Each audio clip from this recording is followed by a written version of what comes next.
Биздин пайдалуу китептер каналына кош келипсиздер. Жакын адамдарыңыз ийгиликтүү болушун кааласаңыз, бөлүшүп, лайк басууну унутпаңыз. Жаңы аудио китептерди өткөрүп жибергиңиз келбесе, каналга катталып, коңгуроону басканды унутпаңыз. Спорттук медицина.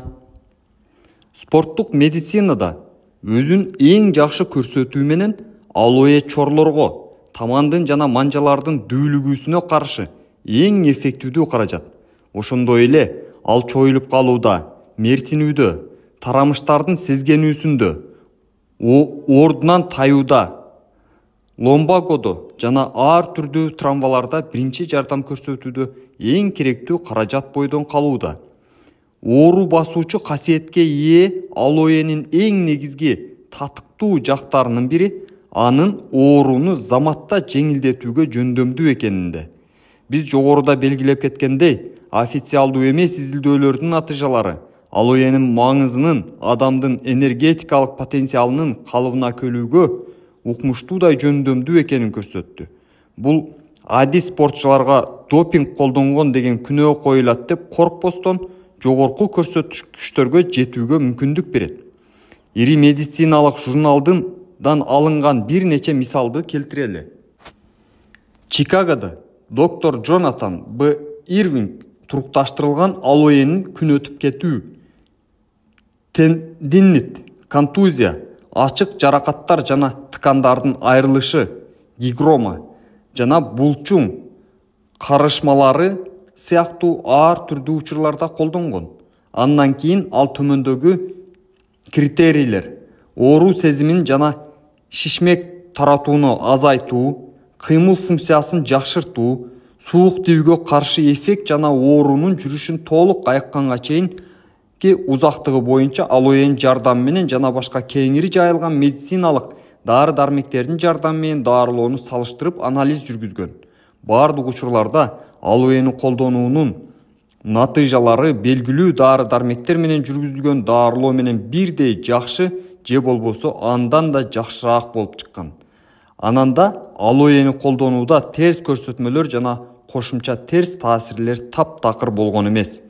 1992 жылы Дэвид Кормак Калифорниялык медициналык бюллетенде алоэнин турукташтырылган маңызы менен дарылоо жөнүндө отчетту жарыялаган. 200 ачык жаракат, 75 контузия, 65 тендинит, 80 гигрома болгон учурлар, 120 мертинүү жана 250 артрит. Жогоруда айтылган критерийлер боюнча салыштырып анализ жүргүзүүдө дагы алоэнин пайдалуулугун көрсөткөн натыйжаларды алган. Далластык Техас шаарынан доктор Спигл жүргүзгөн уруп ачууларда, кесип алууларда, мертинүүлөрдө, тендиниттерде, гематомаларда, гигромаларда, артритте, булчуң сезгенүүсүндө да жана башка ооруларда турукташтырылган алоэ маңызын колдонгондон кийин көп учурларда алоэнин пайдасы башка дары-дармектердин таасиринен ашып түшөт деген жыйынтыкка келген. Булчуң карышмаларынын 20 учурунда гана натыйжалар эң сонун эмес, жакшы деп белгиленген. Флоридадан спорт хирургу Флорида Петро Вилла күн өтүп кетүүнүн 80 учурунда аскадан секирүүдөн келип чыккан ар түрдүү ооруктагы уруп алуулардын жана жаракаттардын 50 учурунда, ошондой эле чоюлуп калуулардын, тендиниттердин жана гематомалардын абдан көп учурларында алоэнин маңызын колдонуп көргөн. Ал булчуңдардагы жана муундардагы оорунун басаңдашы боюнча да, ошондой эле жаракаттардын жана күйүктөрдүн тез бүтүшү боюнча да дайыма эң сонун натыйжаларды бергенин белгилеп айткан. Врачтар алган маалыматтар боюнча жана алардын отчетторунун аларда жүздөп саналат. Жарыяланган маалыматтар боюнча алып караганда алоэнин жардамы менен дарылоо Американын спорт чөйрөсүндө кеңири жайылган көрүнүш болуп калды. Бирок белгилей кетчү нерсе, алоэ үчүн спорт дүйнөсүндө таанылуу жолу жөнөкөй болгон жок. Себеби врачтар да, машыктыруучулар да ар дайым эле тажрыйба жүзүндө иштебеген керемет каражаттар жөнүндөгү жарнамалык сунуштар менен дээрлик көмүлүп калган эле. Буга байланыштуу Алоэни таратуучулардын биринин башынан мындай окуя өткөн. Ал регби боюнча командалардын биринин машыктыруучусуна өзүнүн товарын сунуш кылат. Анын түшүндүрүүсүн сылыктык менен угуп туруп, машыктыруучу мынтип сурайт: демек сиз бул Алоэден жасалган каражат ооруну заматта басат деп жатасызбы? Ооба, кандай болбосун, өндүрүүчү ушундай деп ырастайт. Кана, анда азыр байкап көрөбүз. Жеңин түрүп машыктыруучу өзүнүн шишиген бинт менен таңылган чыканагын көрсөтөт. Таңуунун астында катуу ооруткан кызыл көгүл түстөгү гематома, жакында болгон кулоонун изи бар экен. Ал ошол эле жерден сынап көрмөк болот. Спортчу колун столдун үстүнө коет. Ал эми сатуучу жакшы натыйжа болоруна мурункудай ишенимдүү боло албай, 70% турукташтырылган Алоэни камтыган мазды сүйкөй баштайт. Анын олдоксондугунан жакшы сүйкөй албай жатканын көргөн машыктыруучу өзү колун укалоого киришет. Бир аздан кийин эле абдан катуу жашыганына карабай оору басаңдап калганын байкайт. Бул дээрлик заматта болгон эффектте бир нече күндөн бери эле ооруганы басылбай жаткан. Таң калган машыктыруучу мазды мууну чыгып кеткен оюнчулардын бирине сынап көрүүнү суранат. Травманын болгонун белгилеп айткан жана ортодоксалдык эмес медицинага анчалык ишенбеген команданын врачы жабыркануучунун макулдугу менен Алоэнин таасирин текшерип көрүүгө уруксат берет. Кремди сыйпагандан 15 мүнөттөн кийин оюнчу ооруу сезиминин дээрлик толук жок болгонун билдирген. Ушундай үмүттөндүргөн натыйжаларды бергенин көргөн машыктыруучу мындан нары да травмаларда Алоэ мазын колдонууну суранат. Бирок врач официалдуу уруксаттаманын жоктугун нашылтап, уруксат бербей койгон. Бир нече ай бою команданын врач менен анын Алоэни колдонуунун артык көргөн жардамчысынын ортосунда ден соолук атаандаштыгы уланат. Машыктыруучунун тажрыйбасы. Америкалык футбол командасынын Далластык Ковбойлор жана Майаминин Дельфиндери белгилүү машыктыруучусу Ларри Гарднер Түндүк Техастагы спорттук медициналык борбордун директору болуп дайындалгандан бери көп жылдар бою Алоэни негизинде жасалган каражаттарды спорттук травмаларды даарылоо үчүн колдонуп келе жатат. Ал буларды билдирди. Биз көп учурда тизеге жасалган операциядан кийинки даарылоодо, өзгөчө үйгө чыккандан кийинки даарылоодо Алоэден жасалган лосьонду колдонобуз. Алоэ теринин жумшартат жана нымдаштырат. Ткандагы регенерация процессин тездетүүгө жардам берет. Ошондой эле Алоэ кремин укалоодо да ультрадобуштук терапия менен айкалыштырып колдонобуз. Мен Алоэнин баардык оорулардын дабаасы дегенден алысмын. Бирок чындыгында бул биздин спортчулар мүмкүн болушунча тезирээк айыгышы үчүн регулярдуу колдонулган каражаттардын бири. Ларри Гарднер жана Франк Медина дагы бир белгилүү машыктыруучу. Алоэ гели менен тенингиттин 20 учурун, булчуң карышмаларынын 20 учурун натыйжаларын салыштырып көрүп, өзүнүн эффектүүлүгү боюнча Алоэ башка дары каражаттарынан калышмак турсун, таасири боюнча алардан ашып түшөт деген жыйынтыкка келишкен. Франк Медина 4 жыл бою турукташтырылган Алоэден жасалган каражатты Алоэ активатору миңдеген күйүктөргө, мертинүүлөргө, сынактарга жана кабылдоолорго колдонгон жана ар бир жолу позитивдүү натыйжа алган. Өзгөчө таң калтырган натыйжа футбол талаасындагы чөпкөй жыгылуудан алынган ыйлы акчаларды даарылоодо алынган. Алоэнин сезгенүүгө каршы жана антисептикалык касиеттеринин аркасында ыйлы акчалардын жоголуу процесси байкаларлык тездеп, жаңыларынын пайда болушу жайланган.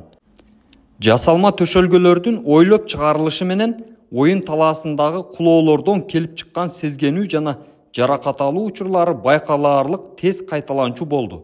Жаракат алган 2 сантиметрден 15 сантиметрге чейинки аймакты ошол замат Алоэнин маңызы менен тазалоо стафилококктун жугушун алдын алууга мүмкүндүк берет. Алоэ кремин колдонуудан мурда травманы толық аяқтыруға 2 жұмадан 4 жұмаға чейинки, кээде андан да узак уақыт талап кылынган. Алоэ креми бұл мөөнөттү 8 күнгө чейин кыскартууга мүмкүндүк берет. Биологиялык стимулятор. Советтик машыктыруучу Григорий Григоренко Филатовдун алоэ биостимуляторун спорттук травмаларды даарылоо үчүн биринчиден болуп колдонгон.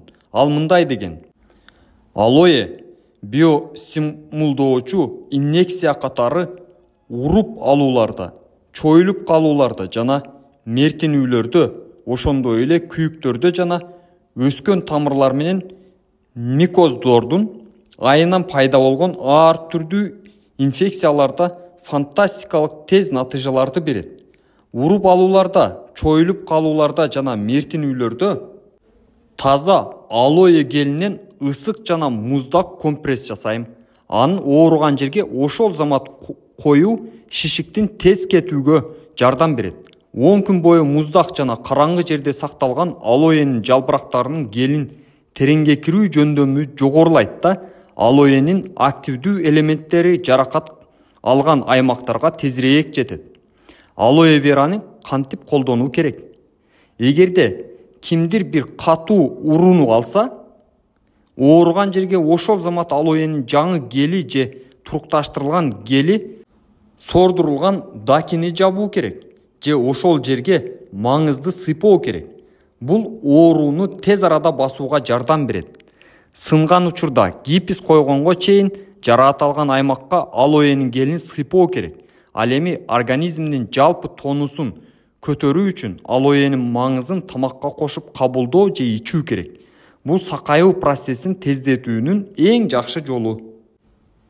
Гигиена жана косметика. Бүгүнкү күндө косметикалык индустрия товар жүгүртүү көлөмү боюнча тамак аш өндүрүшүнөн кийинки экинчи орунду ээлейт. Дүйнө жүзүндө өтө көп сандаган ар түрдүү косметикалык каражаттар өндүрүлөт. Эмне гана жок: кремдер, лосьондор, шампундар, боектор, тиш жуугуч пасталар, дезодоранттар, самындар, сакал алуу үчүн каражаттар, терден коргоочу каражаттар, упалар, эрин боегучтар, көз боеоо үчүн каражаттар, нымдаштыргыч, жумшарткыч, тартуучу каражаттар, бет үчүн маскалар, баарын санап бүтө албайсың. Акыркы 10 жылдыктын ичинде алоэ медицина тармагында жогорку кадыр-баркка ээ болуу менен косметикада да тез жана ийгиликтүү колдонула баштады. Витаминдерге жана минералдык туздарга бай алоэнин маңызы териге тереңдеп кирип, нымдаштыруучу жана тонус берүүчү таасир берет. Алоэ терини жумшартат, бырыштарды жазат, дүүлүгүүлөрдө жана исиркектерде жардам берет. Ошондой эле теринин күндөн жана абадагы зыяндуу кошундулардан сактайт. Алоэдеги ажыраткыч ферменттер теринин жансыз клеткаларын түртүп чыгарып салат да, начарлаган жана жабыркаган дерманын регенерация болушуна түрткү болот. Косметика дүйнө жүзүндөгү фармацевтикалык лабораториялар үчүн жаңы Элдорадо болуп калды. Ошондуктан сынактан ар түрдүү сапаттагы каражаттарды жолуктурууга болот. Кээ бирлери жакшыраак, кээ бирлери начарыраак. Начарларына жолобоо керек. Өзгөчө эч бир пайда келтирбестен терини же чачтын жетишпестиктерин жакшыртууга мүмкүндүк берген сыйкырдуу каражаттардан качуу керек. Америкада мындай каражаттарды The Great Cover Up, чоң камуфляж деп аташат. Кандайдыр бир каражатты колдонуудан мурун ал пайдалуу же пайдасыз болсун, ал жөнүндө толук маалымат алуу керек. Алоэ негизинде жасалган каражаттарды да четте калтырууга болбойт. Алардын баары эле бирдей жакшы сапатка ээ эмес. Кайсы бир косметикалык каражатты колдоноордон мурун сыйкырдуу каражаттардын таасири астында теринин жана чачтын сулуулугу бир түндө жарала калбасын, текшерилген жогорку сапаттагы каражаттар менен узак убакытка даарылоо талап кылынаарын түшүнүү керек. Катуу талап коюучу фармацевтикалык, медициналык стандарттарга ылайык даярдалган каражаттарды колдонгон жакшы. Бул жерде алоэден даярдалган каражаттарды туура колдонууга жардам бере турган бир нече практикалык кеңештер берилген. Ооз көңдөйүндө кам көрүү. Алоэ кальцийдин тиштерде чогулуп катмарланышынан жана кариестен сактайт жана ооз көңдөйүнө кам көрүү боюнча эң сонун каражат болуп саналат. Күн сайын алоэнин маңызынын эртиндиси менен оозду чайкап, курамында алоэ менен фтор камтылган тиш жуугуч пастасын колдонгон жакшы. Баштын терисине жана чачтарга кам көрүү. Себорея, экзема, псориаз жана чач түшүү баштын терисинин жана чачтын көп кездешүүчү оорулары. Алоэ бул оорулар менен күрөшүүдө эң жакшы өнөктөш. Жожоба майы менен биргеликте ал бул көйгөйлөрдү чечүүдө эң эффективдүү каражат болуп саналат. Массаж алоэнин тонус берүүчү жана таратуучу таасири маңыздын тереңге кирүү эффектисинин аркасында өтө ачык тешикчелерди тарытып эле койбостон чачтардын түптөрүн бекемдейт. Кургак жана морт чачтар үчүн алоэден даярдалган шампундарды колдонуу сунушталат. Акыры жалпы бекемдөөчү эффект алуу үчүн алоэнин маңызын тамак катары колдонуу сунушталат. Териге кам көрүү. Алоэнин нымдаштыруучу жана регенерациялоочу касиетинин аркасында бул өсүмдүктү колдонуу терини жумшак, баркыттай назик кылат, кургоодон сактайт. Ошондой эле ал терден коргоочу эң сонун каражат. Үй тиричилиги үчүн рецепттер. Кесүү, уруп алуу, күйүк, сыйрып алуу. Жабыркаган аймакты суу жана алоэге негизделген суюк сам менен жууңуз. Андан кийин алоэ гелди бир катмар кылып сыйпаңыз. Жараатты бир аз убакытка аба киргендей кылып ачык коюңуз. Ыйлы акчалар. Профилактика. Алоэ кремин же алоэнин жаңы маңызын сыйпаңыз. Ыйлы акчалар жарылып кеткен убакта аларды кылдат тазалаңыз жана дезинфекциялаңыз. Андан кийин аларга алоэ гелди шыбаңыз. Жабыркаган аймакка аба кирсин үчүн бир аз ачык коюңуз да, анан аны даки менен жаап, таңып коюңуз. Ыйлы акчалар пайда болгон убакта аны стерилдүү ийне отко ысытып туруп менен тешип, алоэ гелди ичине салып, анан бинт менен таңып коюңуз. Мертинүү, уруп алуу, чоюлуп калуу, тендинг, люмбаго. Ооруган жерге алгач муз коюңуз. Андан кийин алоэ гелди сыйпаңыз. Спортчулар дагы бир ыкманы колдонушат. Ал мындай: алоэнин пульпасынан бир аз стаканга же калыпчага тоңдуруп, андан кийин ошол муздун бир бөлүгү менен шишиген жерди сүртүңүз. Эриндин кесилиши. Бир күндө 3 жолу атайын эриндер үчүн алоэден жасалган эрин боёгуч сыйпаңыз. Ооз көңдөйүнө кам көрүү. Канап жаткан тиш эттерин жана ооздун былжырлуу челин даарылоо үчүн жумшак тиш щеткасы менен бал менен алоэнин пульпасынын аралашмасын этияттык менен шыбаңыз. Теринин жабыркашы, экзема, микоз. Теринин жабыркаган аймагына бир күндө бир нече жолу алоэнин турукташтырылган гелин сыйпаңыз. Чачтын түшүшү.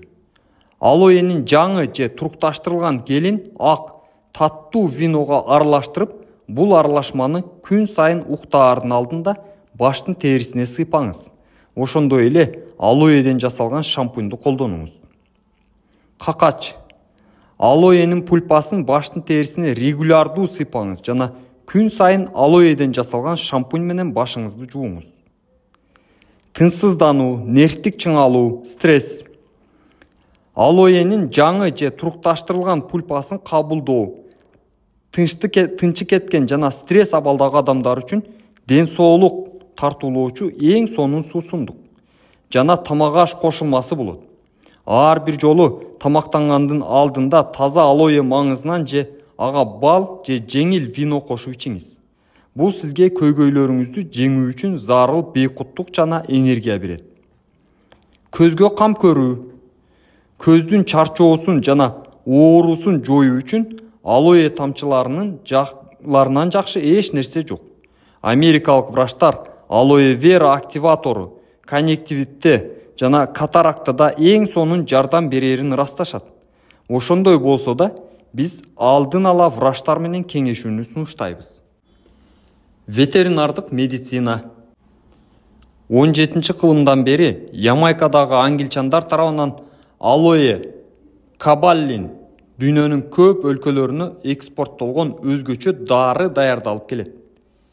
Миннесота университетинин ветеринардык медицина факультетинде иштеген илимдин доктору Ричард Холлан алоэ ага белгилүү болгон эң эле универсалдуу дарылоо каражаты экенин айтат. Биздин күндөрдө айлана чөйрөнүн сапатынын начарлашы көптөгөн фермерлерди малды багуунун салттуу ыкмаларына кайрылууга мажбур кылууда. Чындыгында экобиологиялык ыкмага негизги максат продуктунун саны эмес, сапаты болуп калат. Бир ыкмадан экинчисине өтүү жөнөкөй болбогону менен натыйжалар ушундай конверсия кылуунун пайдалуу экенин көрсөтүүдө. АКШда жана Канадада да экобиологиялык ыкманын жактоочулары болгон фермерлер алоэни малдын кээ бир ооруларын даарылоодо колдонушкан. Бул терапиянын ийгилиги күткөндөн да жакшы болду. Марк Швейцердин жаныбарлардын гигиенасы жана саламаттыгы эмгегин караңыз. Байыркы замандан бери эле жаныбарларды даарылоо үчүн алоэ колдонулуп келген. 17-кылымда алоэ кабален деп аталган дары Америкада кеңири жайылган эле. Бул каражаттын күчтүү антисептикалык таасири, ошондой эле эч бир терс таасирлерсиз бактериялар менен күрөшүүдөгү эффектүүлүгү да 1940 жылы жаныбарларга жасалган бир катар тесттердин жардамы менен ырасталган. Ветеринариядагы изилдөөлөр алоэнин таасиринин негизинде жөн гана психосоматикалык эффект эмес, анын чыныгы айыктыруучу касиеттери жатканын толук ачык айкын көрсөттү. Жакшы маалыматы жок адамдардын алоэнин психосоматикалык эффекти жөнүндөгү пикирлеринин негизсиз экендигин алоэнин ветеринарияда ийгиликтүү колдонулгандыгы толук далилдейт. Себеби жаныбарларда адамдарда эле психосоматикалык эффект алуу жөндөмүнө ээ деп божомолдоо да кыйынга турат. Адамга жардам берген дарылар жаныбарларга да ошондой эле таасир этерин, ошондой эле тескерисинче болорун окумуштуулар мурун эле байкашкан. Алоэ адамдын организмине таасир тийгизгендей эле жаныбарларга да ошол эле териге терең кирүү жөндөмү аркылуу бактерициддик, суук тийүүгө каршы, вируска каршы таасир этет. Алоэнин курамына кирген көп сандаган ферменттердин жана аминокислоталардын аркасында ал адамдын да жаныбардын да жабыркаган ткандарын калыбына келишине жардам берет. 1970-жылдан бери америкалык ветеринарлардын арасында алоэнин колдонулушу болуп көрбөгөндөй жайылды. Бул жерде жаныбарларды даарылоодо алоэ ийгиликтүү колдонулган бир нече кадимки учур сүрөттөлгөн. Доктор Робин Халланд, Миннесоталык ветеринар, өзүнүн авторлошу Билл Коатс менен биргеликте жазган «Жаныбарларга кантип кам көрүү керек» аттуу китебинде минтип жазган. 1975 жылы калифорниялык ветеринар Роберт Нортвей турукташтырылган алоэ менен атиттен, чакалайдан, аллергиядан жана грибоктук оорудан жабыркаган 42 итти, 25 мышыкты жана 4 атты дарылангандыгы тууралуу отчетту жарыялаган. 71 учурдун ичинен 67-синде алоэни колдонгондугунун натыйжалары классикалык дары-дармектерди колдонгондогудай эле жакшы же андан да жакшы болгон. Ошондой эле ийгиликке байгеге чабылган аттардын тендит жана муундарынын сезгениши ооруларын даарылоодо жетишкен. Далластын тургундары Р.М. мырзалар атынын бутунун мууну сезгенгенде бир нече күн бою ар түрдүү дарыларды колдонуп көрүшкөн. Бирок жакшы болгон эмес. Досунун кеңеши боюнча аттын оорулуу тизесине турукташтырылган алоэ гели катмар кылып шыбашкан. 2 сааттан кийин шишик 50% тараган. Ал эми 4 сааттан кийин толук жоголгон. 2 күн өткөндөн кийин муундардын кыймылдуулугу толук калыбына келген. Париждик С. Айымдын көрсөтмөсү. Менин Йошкар тукумундагы кичинекей итимдин кээ бир чөптөргө аллергиясы бар. Ошонун айынан сейилдеп келгенден кийин өзгөчө шаардын сыртына чыккандан кийин анын курсагында дүүлүгүү жана жарачалар пайда болчу. Ал аларды улам тырмай берчү да көп учурда канатып аймап салчу. Бир жолу таанышымдын кеңеши боюнча алоэ гелин колдонуп көрдүм. Тез арада кычышканы азайды. Андан кийин да турукташтырылган алоэ гелин колдонууну уланта бердим. Жана жаралар таптакыр жоголду. Ошол эле таанышымдын кеңеши боюнча алоэден жасалган кремди колдоно баштадым. 3 жумадан кийин итимдин терисинде дүүлүгүнүн изи да калган жок. Анын ордуна жаңы жүн өсүп чыга баштады. Бодом ал. Бир нече жылдан бери саан уйлардын мастит, желининин сезгениши сыяктуу ооруларын даарылоодо алоэни колдонуу адаттагы көрүнүш болуп калды. Машина менен саагандагы жабыркоолордон пайда болушу мүмкүн болгон бул оору сүт багытындагы уйдун өндүрүмдүүлүгүн заматта төмөндөшүнө алып келет. Бактерия, ачыткы, грибоктор же микоздор сыяктуу патогендик агенттер тарабынан козголгон желиндеги сезгенүү процесстерин токтотуу үчүн адатта фермерлер антибиотиктерди колдонушчу. Бул сүттүн сапатына олуттуу таасир этчү. Негизи 1979 жылдан бери француз сүт ишканалары антибиотик колдонгондугу билинген фермерлерден сүт кабыл алышпайт. Маститти алоэден жасалган каражаттар, иштен да сырттан да колдонулган каражаттар менен даарылоо сүттүн сапатына таптакыр начарлатпасына эң сонун натыйжаларды берди. Калифорниялык фермерлер алоэни жаш малдын ооруларын алдын алуу үчүн бара-бара көп колдонушууда. Туулгандан бир нече күн өткөндөн кийин эле энесинен ажыратылган жаш торпоктор али жетишерлик иммунитетке ээ эмес жана инфекцияны жеңил жугулузуп алышы мүмкүн. Жаныбарлардын күнүмдүк рационуна алоэден бир нече грамм кошуп берүү алардын ооруларга каршы туруу жөндөмүн жогорулатат да жоготууларды кыскартат. Дагы бир таң калыштуу көрүнүш байкалган. Саан уйлар ичкен сууга алоэнин маңызын кошуп берүү менен сүттүн байкалаарлык көбөйүшүнө жетишүүгө мүмкүн болгон. Дактокалык фермер господин Харриман 1 жыл бою 50 баш уйдан турган үйүрүнүн саан сүтүнө байкоо жүргүзгөн. Ал алоэ менен байытылган сууну ичкен уйлар башка уйларга караганда бир айда орточо 1 жылда алгандыгынан 200 литрге көп сүт бергенин байкаган. Бул бир айда сүттүн 40 литрге көбөйүшүнө барабар болот. Доктор Ричард Холланд өзүнүн китебинде алоэнин ветеринардык медицинада өтө зарыл каражат экенине кантип ишенгени жөнүндө жазат. Адамдардын ооруларын даарылоодо алоэни ийгиликтүү колдонуп жатышкандыгы жөнүндөгү көп сандаган көрсөтмөлөрдү изилдеп чыгып, мен аны жаныбарларга да колдонуп көрүүнү чечтим. Ветеринардык институтта менин профессор окутуучуларым алоэни фольклордук анекдот сыяктуу күлкүлүү, бирок таптакыр эффективдүү эмес болгону жеңил күйүктөрдө жана болор-болбос тери инфекцияларында ооруну бир азга басууга жарай турган каражат катары билишээрин билдиришчү. Анан дагы батыштагы фермерлер аттар менен уйларды даарылоодо алоэни колдонушканын, бирок бул жөнүндө аз гана документалдык күбөлүктөр сакталып калганын айтышчу. Алоэ жаратылышта эркин өсөрү, кургак жана чөлдүү аймактардан башка жерлерде аз колдонулары себеби алоэнин гели тез арада кычкылдангандыктан өзүнүн даарылык касиеттерин да тез жоготору гана так белгилүү эле. Университетти бүтөргө жакын алоэ жөнүндө билген нерсем болгону ушул болчу. Кийинчерээк ветеринар болуп иштеп жүргөн убакта салттуу эмес медицинага кызыгып калгандыктан тартып алоэ верага берилген шилтемелерди кездештире баштадым. Ошондо мен бул маселени тереңирээк изилдеп көрүүнү чечтим. Биринчи эле жолку аракетимде мен да баардык жаңы баштагандардын адаттагы катасын кетирдим. Алоэ жөнүндө жакшы билген кишинин пикирин сурагандын ордуна алоэден жасалган каражатка почта аркылуу тапшырык кылдым. Балким башта көп адамдарда эле тажрыйбасыздык менен алоэ жаратылышта эркин өсүп жаткандан кийин анын маңызын сапаты жөнүндө тынчсыздануунун зарылдыгы жок. Бир каражат экинчиси менен бирдей, жалпысынан баары бир эле нерсе деп ойлодум. Почта аркылуу алган каражатты ар кандай көп учурларда колдонуп көрдүм.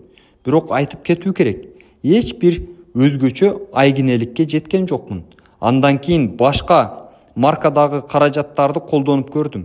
Натыйжасы ошондой эле көңүл жубатарлык болбоду. Бирок бир жолу мен алоэден жасалган каражаттарды сатып жүргөн аялды кезиктирдим. Ал мени чындыгында эле каражаттары стерилдүүлүккө, туруктуулукка жана токсиндүү эместикке текшерилген деп ынандырды жана мени аларды колдонуп көрүүгө көндүрдү. Бул каражатты теринин аллергиясынан баштап экземага чейин ар түрдүү ооруларды дарылоого колдонууну баштагандан бир жумадан кийин мен эң эле үмүттөндүргөн натыйжаларды алдым. Жарааттардын бүтүшү жана сезгенүү процесстерин басуу мага буга чейин белгилүү болгон дарыларды колдонууга караганда тезирээк жүргөнүн байкадым. Бирок мен колдонгон учурлардын саны көп эмес болгондуктан алоэни эффективдүү каражаттардын бири катары гана эсептеп калдым. Ветеринардык журналдардан алоэ башка таптакыр эч нерсеге жардам бербей калганда акыркы чара катары колдонуларын жана алынган натыйжалар таасири калтыраарлык эле эмес, андан да ашып түшөт деп мүнөздөөгө болору тууралуу маалыматтарды окуп калдым.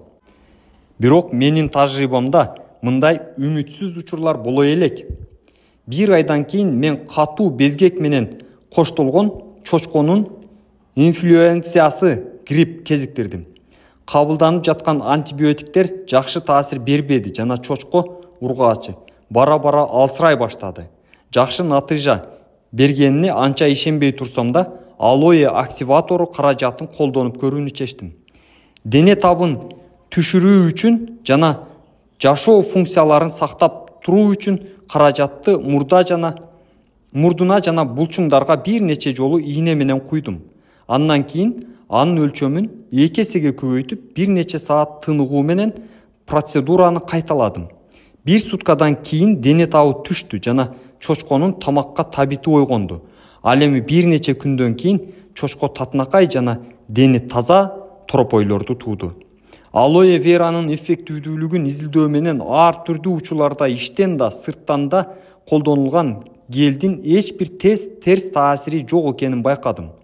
Ветеринардык медицинада да дарылардын токсиндүүлүгү жана алардын экинчилик эффекти өтө чоң мааниге ээ. Себеби алар дарыларга сезгичтиги бирдей эмес, ар түрдүү тукумдагы жаныбарларга колдонулат. Мисалы, бор кислотасы деп аталган дары аттарды дарылоого ийгиликтүү колдонулат.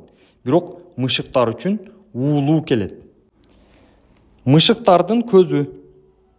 Мышыктар кынтыксыз курч көрүүгө ээ болгону менен аларда башка жаныбарлар сыяктуу эле көз ооруларына чалдыгышат.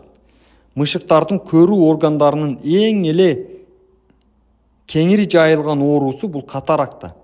Көздүн тунук кабыгы күңүрт тартып, эң эле жаман учурда мышык таптакыр көрбөй калышы мүмкүн. Бир жолу бизге 2 көздү тең катаракта болгон мышыкты алып келишти. Анын көзү 50% гана көрүп калган. Ал эми абалы начарлагандан начарлай берген. Мышыктын ээси 4 жылдан бери оору күчөп келе жатканын, ал эми белгилүү ветеринардык дарылар, антибиотиктер, кортизон жардам бербей жатканын айтты. Биздин алдыбызда дээрлик үмүтсүз учур турган эле. Биз мышыктын кожойкесине официалдуу түрдө таанылбаган, бирок көптөгөн жаныбарлардын кожоюндары тарабынан колдонулуп келе жаткан алоэден жасалган каражаттарды колдонуп көрүүгө болоорун түшүндүрдүк. Эң эле болбогондо мышык баары бир сокур болуп калаарын билген ээси алоэ верадан жасалган каражатты акыркы айла катары колдонуп көрүүгө макул болду. Алоэ активаторунун бир нече тамчысын мышыктын көзүнө тамчылатып, биз кичинекей бөтөлкөнү кожойкеге тапшырдык да, дарыны бир күндө 3 жолу ар бир көзгө 3 тамчыдан тамызуу керек экенин түшүндүрдүк. 2 жумадан кийин ал аял бизге сүймөнчүлүгүн кайрадан көрсөткөнү келди. Биз мышыктын көзүнүн тунук кабыгынын дээрлик таза болуп калганын белгилеп айттык. Мурункуга караганда айыгууга жылыш болуп жатканын талашсыз эле. Биздин кардарыбыз дарылоо курсун дагы улантты. 2 жумадан кийин телефон чалып, мышыгынын көзү бир отоло тунук болуп калганын, катарактадан из да калбаганын айтты. Жылкыларды дарылоо. Англиялык ветеринар Эдвард Джонсон жылкы оорулары боюнча адис узак убакыт акшда тажрыйбадан өткөн жана ошол жактан турукташтырылган алоэ вера менен жаныбарларды эффективдүү даарылаганды үйрөнгөн. Бүгүнкү күндө ал таза кандуу айгырларды өстүрүү тармагында иштейт. Ал буларды айтат: асыл тукум айгырды бычуу бул өтө кылдат операция. Көп учурда мага бычуудан кийинки сезгенүү менен жабыркаган жаныбарларды алып келишет. Бул процессти дайыма эле оңой токтотуп калууга мүмкүн болбой калат. Өтүшүп кеткен учурларда жаныбар өлүп калышы да мүмкүн. АКШда мени менен бирге иштешкен, мага көп нерселерди үйрөткөн белгилүү ветеринар алоэ менен даарылоонун берилген жактоочусу эле. Өтүшүп ырбап кеткен учурларда ал адатта алоэ активатору менен жараатты жууп тазалап, андан кийин оорулуу жерге таза алоэ гелин күнүнө 2 жолу сыйпоочу. Ошол эле учурда алоэнин маңызынан 1 стакан жаныбардын абалына суюктой кошуп берчү. 48 сааттан кийин байкалаарлык жакшырууну көрүүгө болот эле. Ал эми 1 жумадан кийин ат толугу менен айыгып кетчү.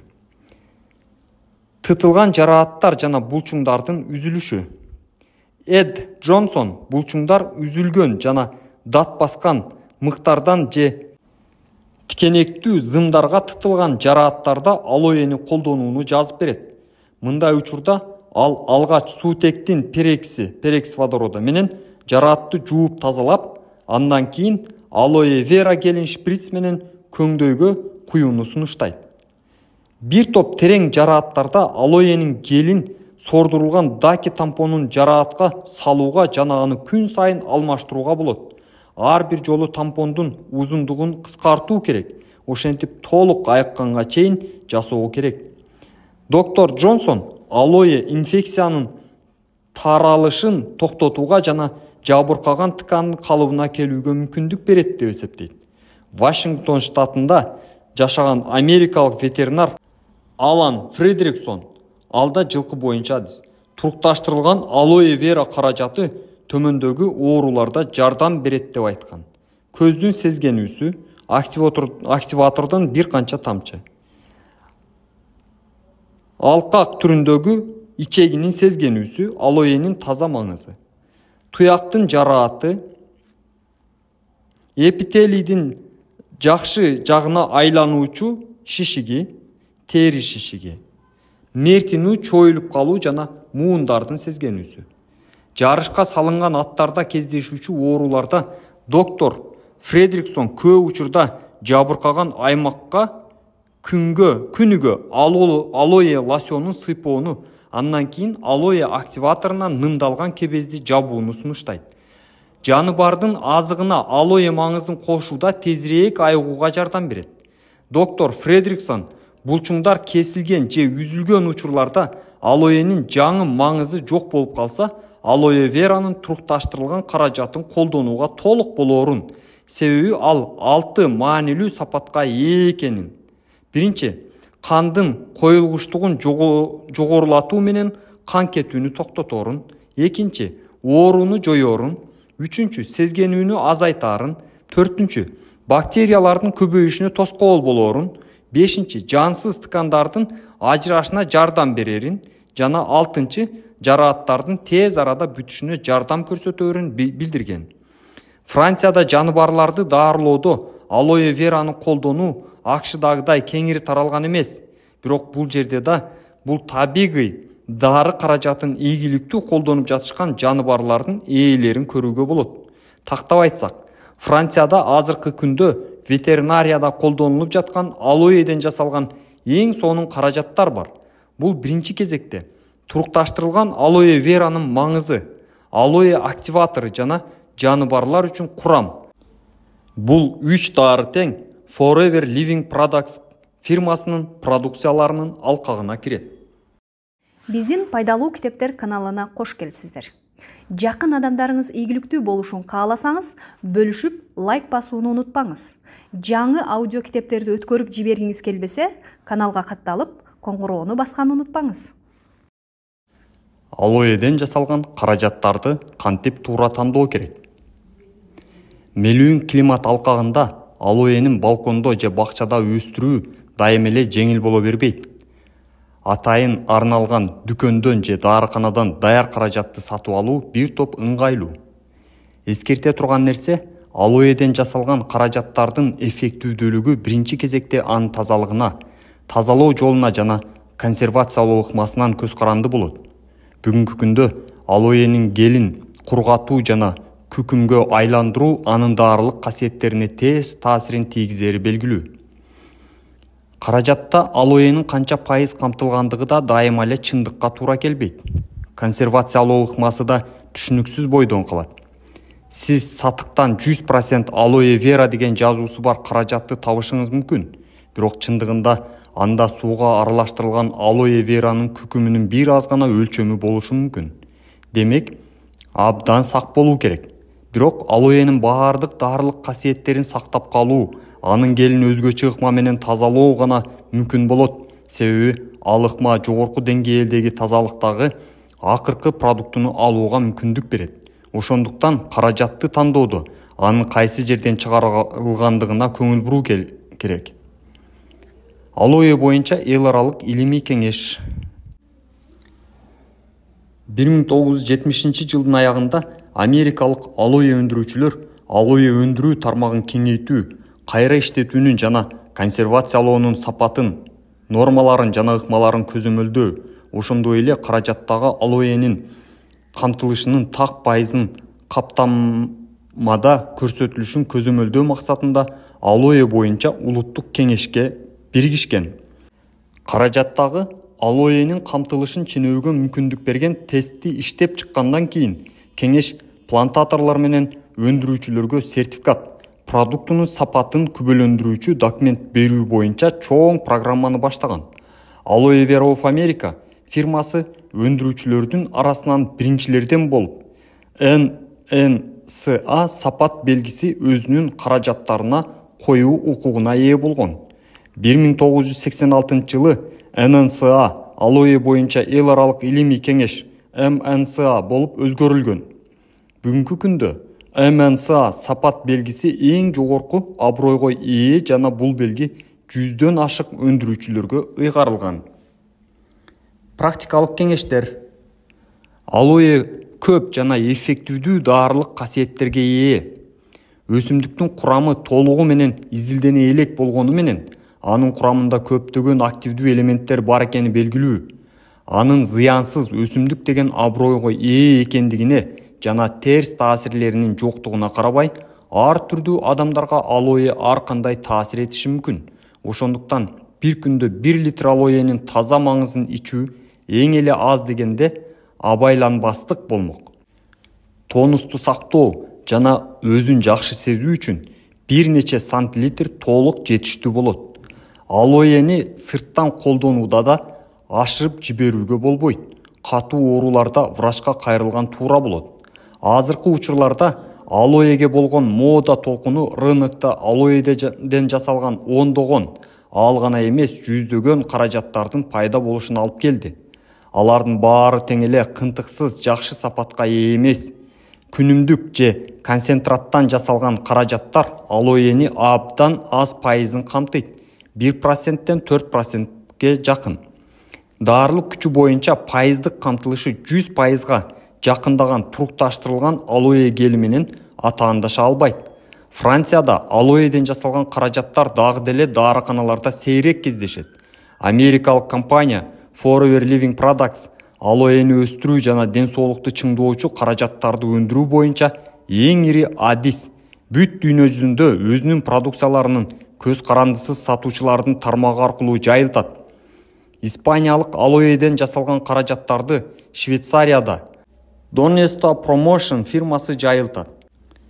Акыркы убактардагы изилдөөлөр алоэни үйдө өстүрүү абада формальдегидтин болушун 90%га төмөндөтөөрүн көрсөттү.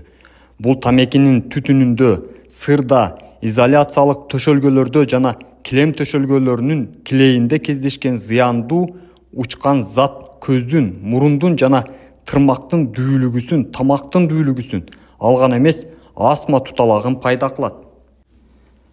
Далилдер. Машыктыруучунун эксперименти. Франк Медина 1948 жылдан бери Олимпиадалык оюндарда катышкан футбол командаларынын официалдуу машыктыруучусу болгон. 1975 жылы ал эксперименталдык тартипте алоэден жасалган каражаттарды 1976 жылы Монреалда боло турган оюн учурунда колдонууну сунуш кылат. Оюндар жүрүп жаткан учурда Франк Медина Ахиллес тарамышынын олуттуу травма алышкан жана анын айынан күрөштөн чыгып калышы мүмкүн болгон 4 орус атлетин алоэден жасалган каражаттар менен даарлаган. Бул терапиянын аркасы менен алар мелдешти улантада алышкан, ал гана эмес, алардын үчөө баш байгелик орундарга жеткен.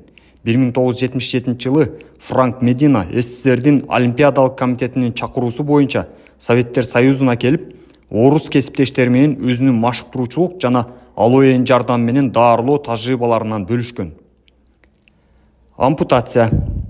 Өзүнүн үнсүз дарыгер китебинде Билл Коатс минтип жазган. Доктор Дэвид Шелби операция залынан капа болуп чыгып келет. Ал азыр эле чоң жото жилигин кабылдаган балага операция жасады. Болжомол маалыматтар көңүл жубатарлык эмес. Эгерде антибиотиктерге карабай мурунку жолкуларда эле кабылдоо улана берсе, 7-чи жолу операция жасалат. Анан бул жолу буту ампутацияны жасоого туура келет.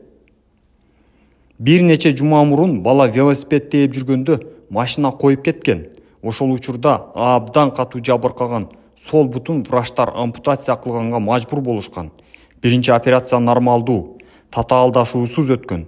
Операциядан кийин антибиотиктер менен даарылоо организмди коргоочу күчтөрдүн калыбына келтирүүгө жана экинчилик кабылдоолордун кутулууга жардам берди. Бирок бир аз убакыттан кийин бацилия жуктуда доктор Шелбинин баардык аракеттерине карабай, бул инфекцияга каршы антибиотиктер күчсүз болуп жатты. Врач негизинен инфекцияны токтотушу мүмкүн болгон баардык антибиотиктерди колдонуп көрдү. Натыйжа болбоду. Анан жаңы операцияга баруудан башка аргасы калбады. Баланын ал акпалы жөнүндө өзүнүн тынчсыздануусун айтып жатканда мен кокусунан ооруканага барып калган элем. Биз баардык белгилүү антибиотиктерди колдонуп көрдүк, бирок эч нерсе жардам бербей жатат. Мен ар бир жолу бутунан улам жогору жылып кесип 6 жолу операция жасадым. Эми жоон санга жеткенде ал каза болот дегенин угуп, дилемманы түшүндүм да алоэ активатору каражатын колдонгон кээ бир врачтардын ийгиликке жеткенин айтып бердим жана биздин бактериологиялык изилдөөлөрдүн натыйжасын көрсөттүм. Доктор Шелби кызыгып калды, бирок кошумча терс таасирлери болушу мүмкүн деп бир аз чочулап жатканын билдирди. Биздин сөзгө катышып калган таптакыр зыянсыз алоэ гелин колдонуу тажрыйбасына ээ эки врач доктор Шелбинин каражатты колдонуп көрүүгө көндүрүштү. Башка аргада жок эле.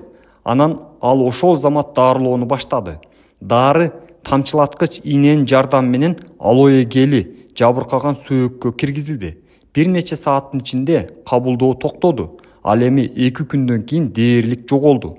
Бүгүнкү күндө баланын саламаттыгы абдан жакшы. Протездин жардам менен толук активдүү жашоо кечирип жатат. Даллас, Техас, США, 1975 жыл, октябрь. Доктор Ом Пракаш Агарвалдын эксперименти. 1984 жылы индиялык доктор Ом Пракаш Агарвал Санта-Антонино, Техас өткөн онкология боюнча эл аралык конгресстин жыл сайын өтүүчү коллегиясында кызыктуу билдирүү жасады. Ал өзүнүн таң калган кызматташтарына алоэ веранын жүрөк кан тамыр системасына тийгизген пайдалуу таасирлери бар экенин көрсөттү. Бул изилдөө 5000ге жакын бейтапты камтыган жана 5 жылга жакын убакытка созулган. Изилдөөнүн натыйжалары атеросклероздун май катмарларынын айынан артериялылардын катып калышы жана кирдеши, айынан келип чыккан жүрөктүн жетишсиздиги менен жабыркаган адамдардын тамак ашына алоэнин таза маңызын кошуп берүү жолу менен жүрөк кысма оорусун 85% кыскартууга мүмкүн экенин көрсөттү. Бейтаптардын канында холестериндин жана триглицериддин байкаларлык азайганы, ошондой эле жүрөк туталагы коркунучунун чектөөчү факторлордун, башкача айтканда, жогорку тыгыздыктагы липопротеиндердин пайдалуу холестерин санынын көбөйгөнү да байкалган. Андан сырткары алоэ диабеттен жабыркаган бейтаптардын канында канттын азайышына алып келген. Доктор 5000 бейтаптын бардыгы тең дарылоонун эң сонун өтүшкөнүн жана азыркы күндө да бакубат жашап жатышканын, ошондой эле эч кандай кошумча терс таасирлери байкалбагандыгын билдирди. Дарылоо курсу ич өткөргүч таасири бар индиялык дары чөп изабголдон 20 грамм кошулган 100 грамм алоэнин маңызын күнүгө кабылдоодон турат. Булардын баары нан жасаган унга аралаштырылганда күндө кабылданган. Medical Gazette, South Texas, том 6, номер 50, октябрь 1975 жыл. Алоэ узак жашоонун эликсириби? Швед врачы доктор Ернст 104 жашында аттан кулап каза болгондон кийин анын дептерлеринен алоэнин негизиндеги анын үй бүлөсү бир нече кылымдан бери билген узак жашоонун эликсиринин сырдуу формуласы табылган. Чамасы так ушул эликсирдин аркасы менен 100 жаштагы Чабандестин ата-бабасы андан да узагыраак жашашкан чыгар. Анын апасы 107 жашка чыккан, атасы 112, ал эми бабасы 130 жашка чейин жашашкан. Интенсивдүү дарылоо курсу. Мурун регби оюнчусу болгон менин Йоханнесбургдук досум Мальком Индрид катуу ооруп калды. Диабет күчөп кетип, кан айланууда олуттуу көйгөйлөр башталган. Бирок ал өз убагында ага каршы чара көргөн эмес. Бутундагы чоң эмес жарааттан гангрена башталган. Анын абалы ушунчалык начарлап кеткендиктен врачтар ампутация кылуу жөнүндө айта башташты. Айласы кеткен Мальком өзүнүн эски спорттук врачы Роберт Коллинздин келишин суранат. Ал оорукананын врачтарынын каршылык көрсөткөндүгүнө карабай, Түштүк Африкада кеңири жайылган өсүмдүк алоэнин жаңы пульпасы менен иштен жана сырттан колдонуу менен интенсивдүү дарылоо жолун сунуш кылды. 3 жумадан кийин менин досумдун жашоосуна коркунуч туулбай калды. Бүгүнкү күндө ал кайрадан чоңдор үчүн категория болгон командада регби ойноп жүрөт. Ричард Белтрам, Кейптаун. Бал жана алоэ. 1994 жылы май-июнь Ыйык жер журналында Витторио Бозелло атанын Даниэль Бертран ата француз тилине которгон макаласы жарык көрдү. Макала абдан чоң чуу жаратты. Бул жерде андан үзүндү берилди. 1 фунт суюк бал, алоэнин тикенексиз таза 2 чоң жалбырагын жана 2-3 кашык виски, арак же спиртти алыңыз. Буларды миксерде жакшылап аралаштырыңыз. Анан сиз вифлеемдик ромен ата рактын дарылаган ажайып эликсирин аласыз. Ата теги италиялык болгон бразилиялык Ромен Зага ата 1932 жылы Лажедодо, Порто Аллегре чиркөө коомунда төрөлгөн. Азыр ал Вифлеемде жашайт. Иерусалимдеги сактоочу Христостун монастырында келечектеги теолог студенттерге философиядан жана латын тилинен сабак берет. Анын лабораториясында тарткан аппараты жок, ал сыйкырдуу дубаларды окубайт. Ал гана эмес, лабораториясында Ромен атанын миксери да жок. Керек болгон учурда ал миксерди ашмачы айымдан сурап алат. Бир сөз менен айтканда, ал жөнөкөй, жайдары, ишеним туудурган киши. Врач эмес, көз боёгуч эмес, сыйкырчы да эмес. Эгерде бул да, тигил да, үчүнчүсү да болбосо, бул таң калыштуу жөндөмдүүлүк каяктан келген? Ал болгону мындан Ромен ата жаш кезинде кембагалдар үчүн мектепте гана окуганга мүмкүнчүлүгү жеткен. Бразилияда деп айтып берет ал. Көп адамдар кымбат, заманбап дары-дармектерди сатып ала алышпайт. Анын ордуна өсүмдүктөрдү, алардын ичинен алоэни жараткан Кудайды бел тутушат. Бул өсүмдүктү баардык жерден кездештирүүгө болот. А мен жаш күнүмөн анын жолдун жээктеринде өскөн өсүмдүктөрдүн арасынан айырмалап тааныганды үйрөндүм. Албетте, бир заматта айыгып калам деп күтүүгө болбойт. Ромен ата бизди ошол замат керемет жаратат деген иллюзиядан сак болууну эскертет. Эгерде дарылоонун биринчи бөлүгү каалаган натыйжаларды бербесе, оорулуу кайрадан медициналык изилдөөлөрдөн өтүшү керек. Алар дарылоонун экинчи жана үчүнчү бөлүгүнөн өтүүгө болоорун же болбосун көрсөтөт. Ошентип толук аяктанга чейин улантуу керек. Көптөгөн бейтап ошол кыска убакыттын ичинде өздөрүн жакшы сезип калышат. Бирок бул алардын ден соолугу толугу менен оңолду дегенди билдирбейт. Врач гана жакшыруу бар экенин белгилеп айта алат. Мунун баары абдан кооздолгондой, чындыкка окшобогондой көрүнөт. Бирок ошондой болсо да, мунун баары чындыгында эле болгон окуялар. Биздин жүзүбүздөгү ишенбегендикти көрүп, кебелбестен мунун түшүндүрмөсү абдан жөнөкөй деп белгилейт Ромен ата. Менин даарымдын курамындагы бал биздин денебиздин эң алыскы аймактарына чейин жетет да, организмди тазалайт. Балга кошулган алоэ өз кезегинде абдан маанилүү айыктыргыч элемент болуп саналат. Ал эми спирт канды суюлтуу менен тазалоо процессин тездетет. 10 күндүн ичинде кан азаздан тазалана берет.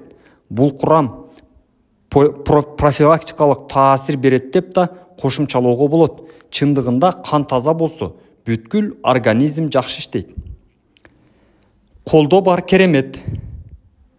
Рактан айыккан биринчи учур 6 жыл муурда болуп өттү. Акыркы стадиядагы простатанын рагынан жапа чеккен 70 жаштагы карыя госпиталга жаткырылат. Ал жерден врачтар эч бир үмүт жок экенин айтышат. Өлүм алдында жаткан кишиге собордук сыйынуу өткөрүү үчүн Ромен атаны чакырышат. Салтанат жакшы өтөт. Андан кийин Ромен ата бейтапка өзүнүн керемет рецептин сунуш кылат. Андан бери 6 жыл өттү. Азыр карыянын ден соолугу чың, өлүм жөнүндө ойлонбойт. Вифлеемде жашаган күнөөсүз Дева Мариянын миссионеркасы Францискан айым Ромен атанын даарылары жөнүндө эрте жашында билип калды. Ал флаконго даарыны коюп, шкафка салып коет. Бир аз убакыт өткөндөн кийин чиркөө коомунда оорулууларга кам көргөн Сильвана айым өзүнүн курбуларынын бири рак менен ооруп жатканын билип калат. Шкафта катылып турган эң сонун каражатты эстеп, ал оорулуу курбусуна аны колдонуп көрүүнү сунуштайт. Бир нече айдан кийин оорулуу айыгып кетет. Бүгүнкү күндө ал өзүнүн кереметтүү айыгуусу тууралуу айтып берип жүрөт. Вифлеемдеги ыйык жер мектебинин катчыларынын бири кекиртек рагынан жабыркап дээрлик сүйлөй албай калган эле. Бул абалга тынсызданган мектептин директору Рафаэль ата Ромен атанын шашылыш чакыртат. Ал өздөрүнүн орток досуна өзүнүн атактуу сиробунан көп кылып алып келет. 2 айдан кийин оорулуу кайрадан сүйлөп калат жана иштей баштайт.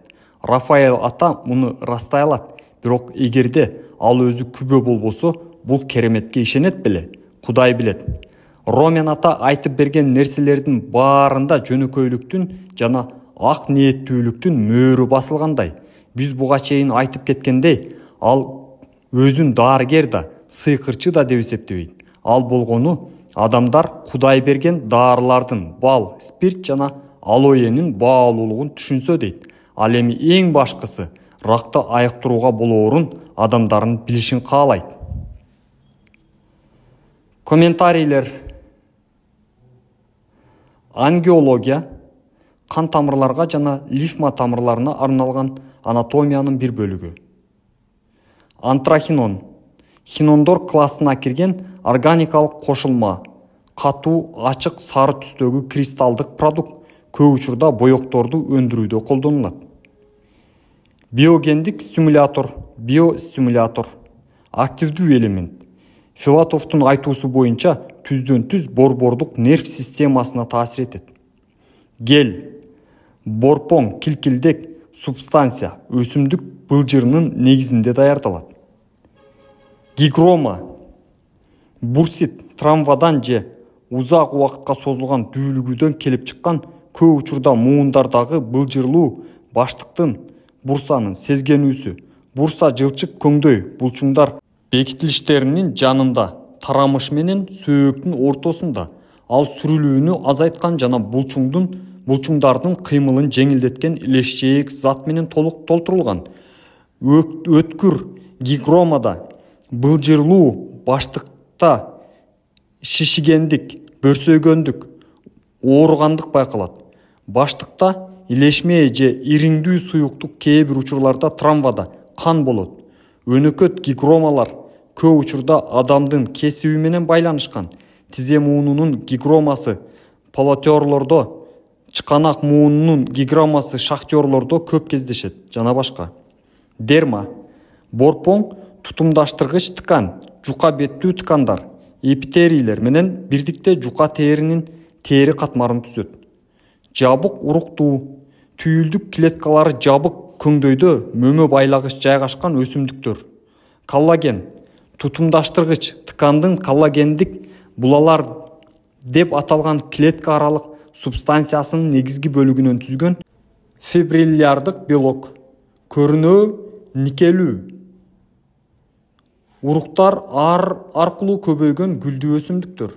Кутикула жалбырактардын жана сабактардын эпидермасы, терисин жаап турган жана коргоочу кызматты аткарган жука, сырткы кабык, химиялык таасирлерге туруктуу. Эпидермистин коргогуч касиеттерин кутикуланын астында жаткан полисахаридтердин, кутиндин жана момдун аралашмасынан турган кутикулярдык катмар жогорулатат. Өсүмдүктөрдүн кутинделген эпидермиси суунун жоготуудан жана микроорганизмдердин киришинен коргойт. Лигнин өсүмдүк ткандарында камтылган татаал полимердик бирикме. Өсүмдүк клеткасынын кабыгынын инкрустирдик заттарына кирет. Клеткаларынын сөңгөктөнүшүнүн пайда кылат жана алардын бекемдигин жогорулатат. Метаболизм организмдин тиричилиги, өсүшү жана көбөйүшү үчүн зарыл заттар жана энергия менен камсыздоочу тирүү клеткаларда жүргөн химиялык реакциялардын жыйындысы. Метаболизм термини эң эле көп колдонулган маанисинде аралык алмашуу дегенди билдирет. Башкача айтканда, клеткалардын ичиндеги заттардын кирген учурдан баштап акыркы продукт пайда болгонго чейинки айлануусу. Микоздор паразиттик грибоктор пайда кылган адамдардын жана жаныбарлардын оорусу. Адамдарда көп учурда теринин жабыркашы дерматомикоздор. Бирок кээде чачтардын, тырмактардын ошондой эле ички органдардын жабыркашы терең микоздор деп аталат кездешет. Оозчо өсүмдүктөрдүн жер үстүндөгү органдарынын өзгөчө жалбырагынын эпидермисиндеги жылчык сымал тешик, ооз жылчыгы жана аны чектеген бириктирүүчү эки клетка көп учурда буурчак түрүндөгү. Алар өсүмдүк менен сырткы чөйрөнүн ортосундагы газ жана буу алмашууну жөнгө салынышын ооз жылчыгынын кеңдигин өзгөртүү менен ишке ашырат. Паренхима жука кабыктуу тирүү клеткалардан турган өсүмдүктөрдүн негизги тканы. Паренхималардын клеткалары өсүмдүктүн денесинде өзгөчө сабактын, жалбырактын жана тамырдын өзөгүндө жана кабыгында бир өңчөй үймөктөшүүнү түзөт. Сапониндер өсүмдүк глюкозидтери тобуна кирген татаал органикалык азотсуз бирикме. Шампундарды, дары-дармектерди, какырык чыгаргыч жана заара айдагыч каражат катары колдонулган. Шуулдак ичимдиктерди, сыраны өндүрүүдө, ошондой эле гормондорду жана башка алуу үчүн арзан каражат катары колдонулат. Суккуленттор кургак жерлерде өскөн ксерофиттерге таандык. Башкача айтканда, ашыкча ысыкка жана суусузданууну көтөрө алган, кургакчылыкка туруктуу, маңызга бай жалбырактары жана сабактары бар өсүмдүктөр. Тамплиерлер, храмчылар Палестинада крестүүлөрдүн жүрүшү доорунда негизделген католиктик руханий рыцардык ордендин мүчөлөрү. Аталышы ордендин биринчи резиденциясы жайгашкан христиан храмынын жанындагы Иерусалимде жер менен байланышкан. Орден Францияда жана Батыш Европанын бир катар өлкөлөрүндө тамыр жайган. 1312 жылы жоюлган. Фибропласт омурткалуу жаныбарлар менен адамдардын тутумдаштыргыч тканынын клеткаларынын негизги түрү. Фибропласттар булаларды жана тутумдаштыргыч ткандардын, ошондой эле дерманын же булчуңдардын ткандарын түзгөн негизги затты иштеп чыгарат. Энзимдер, ферменттер, биокатализаторлор жана биохимиялык процесстерди көп эсе тездетүүчү жана жөнгө салуучу зат алмашууда маанилүү роль ойногон белоктук жаратылышка ээ заттар. Эпителиома үстүңкү катмардагы эпителийдин дененин үстүңкү катмарында жайгашкан ткандын көп учурда теринин жакшы жагына айлануучу жана жаман жагына айлануучу шишиктерин билдирүүчү жалпы термин.